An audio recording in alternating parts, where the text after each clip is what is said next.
Narasimha Rao, a person जिसने India की economy को एक नया बर्थ दिया। डॉक्टर कलाम भी उनके लिए कहते थे कि उनके पास एक ऐसा आर्ट है जो एडवर्स सिचुएशन को भी एक एडवांटेज सिचुएशन में बदल दे। According to me he was a father of modern India. उन्होंने इंडिया को जब संभाला जब इंडिया की इकोनॉमी बहुत ही बुरे दौर से गुजर रही थी। और अगर हम आज के इंडिया की इकोनॉमी की बात करें तो क्या आज जो हमारी इंडियन इकोनॉमी की पोजीशन है वो सही है? क्या अब भी हमें न्यू इकोनॉमिक रिफॉर्म्स चाहिए?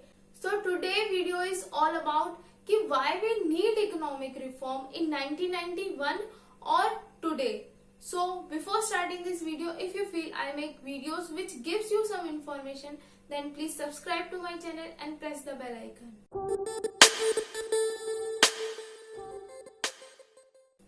तो सबसे पहले हम देखते हैं इकोनॉमिक रिफॉर्म्स को। अब यहाँ पर रिफॉर्म्स का क्या मतलब है? रिफॉर्म्स का मतलब है टू चेंज अ सिस्टम।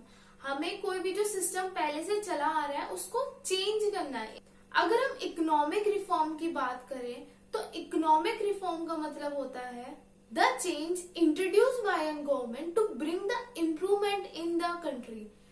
जो भी चेंज या जो भी पॉलिसी जो एक गवर्नमेंट लेती है अपनी इकोनॉमी को और अच्छा करने के लिए, वो इकोनॉमिक रिफॉर्म्स होते हैं। अब 1991 की बात करें तो उस टाइम पे ऐसा क्या हुआ कि हमें जो है इकोनॉमिक रिफॉर्म्स की जरूरत पड़ गई थी? तो कुछ रीजंस है इसके जिसको हम डिस्कस करेंगे। तो पहला रीजन है poor performance of public sector. उस टाइम पे जो ज्यादातर जो इंडस्ट्रीज थी वो पब्लिक थी और जो ओवरऑल अगर हम परफॉर्मेंस देखें पब्लिक सेक्टर का तो वो काफी डिसअपॉइंटिंग था। अब हमारा नेक्स्ट रीजन है deficit in balance of payment. अब बैलेंस ऑफ पेमेंट क्या होता है? Are the transaction made between a country with the rest of the world. जो भी ट्रांजेक्शन हुई है एक कंट्री की और सारे देशों के साथ, वो होता है बैलेंस ऑफ पेमेंट। अब बैलेंस ऑफ पेमेंट में जो है डेफिसिट बैलेंस ऑफ पेमेंट होता है और सरप्लस बैलेंस ऑफ पेमेंट होता है। डेफिसिट बैलेंस ऑफ पेमेंट मतलब जब हमारे इंपोर्ट जो है वो ज्यादा हो जाएंगे और जो हमारा एक्सपोर्ट है वो काफी कम होगा, तो हमारा जो बैलेंस निकल के आएगा वो बैलेंस डेफिसिट होगा। यही अगर हम बात करें कि अगर हमारा एक्सपोर्ट ज्यादा है और हमारा इंपोर्ट जो है वो कम है, तो हमारा जो बैलेंस ऑफ पेमेंट बनेगा वो सरप्लस में हो जाएगा। तो अगर हम उस टाइम की बात करें तो जो हमारा बैलेंस ऑफ पेमेंट था वो डेफिसिट था, मतलब कि जो इंपोर्ट था हमारी कंट्री में वो काफी ज्यादा था एक्सपोर्ट से। Now third reason is inflationary pressure. Inflationary pressure मतलब rise in the general price of commodity. मतलब जब किसी भी चीज का जो है प्राइस हाई हो जाता है उसको हम कहते हैं इन्फ्लेशन। इन्फ्लेशन के कई सारे रीजंस होते हैं। मैंने अपनी एक वीडियो में इन्फ्लेशन और उसके टाइप्स को डिफाइन किया है। अगर आपको इन्फ्लेशन के बारे में और जानना है तो आप उस वीडियो को देख सकते हैं, मैं डिस्क्रिप्शन बॉक्स में डाल दूंगी। तो अगर हम उस टाइम के इन्फ्लेशन की बात करें तो उस टाइम का इन्फ्लेशन था 13%। अगर हम नॉर्मली इन्फ्लेशन की बात करते हैं तो 2 से 4% जो इन्फ्लेशन होता है वो किसी भी इकोनॉमी के लिए अच्छा होता है, लेकिन उस टाइम का जो इन्फ्लेशन रेट था वो था 13%, जो कि काफी हाई था, जिसकी वजह से हमारी इकोनॉमी को काफी ही वर्स्ट कंडीशन में रहना पड़ रहा था। Now my fourth reason is huge burden of debts. जो गवर्नमेंट थी उसने अपने काम के लिए, अपने एक्सपेंडिचर के लिए काफी जो है वो लोन ले रखा था, एक्सटर्नल भी और इंटरनल भी। अगर हम एक्सटर्नल डेट्स की बात करते हैं तो एक्सटर्नल डेट्स जो होते हैं वो बाहर से लिए जाते हैं, अदर्स कंट्री से लिए जाते हैं, और उसकी जो इंटरेस्ट की पेमेंट होती है वो भी जो है फॉरेन करेंसी में पे होती है, जिसकी वजह से कंट्री को जो है काफी ही हाई इंटरेस्ट पे करना पड़ता है। अगर इंटरनल डेब्ट्स की बात करें तो इंटरनल डेब्ट्स मतलब कि जो गवर्नमेंट है उन्होंने जो है और दूसरी कंपनी से लोन ले रखा है या पब्लिक से लोन ले रखा है, तो वो जो उस टाइम पे जो इंटरेस्ट का पैसा होता है वो कंट्री में ही रहता है, तो वो इतना नुकसान नहीं करता है। जो एक्सटर्नल डेब्ट्स होते हैं वो बाहर पैसा जाता है तो वो और इकोनॉमी की कंडीशन को और ही ज्यादा बेकार बना देता है। Now my fifth reason is inefficient management.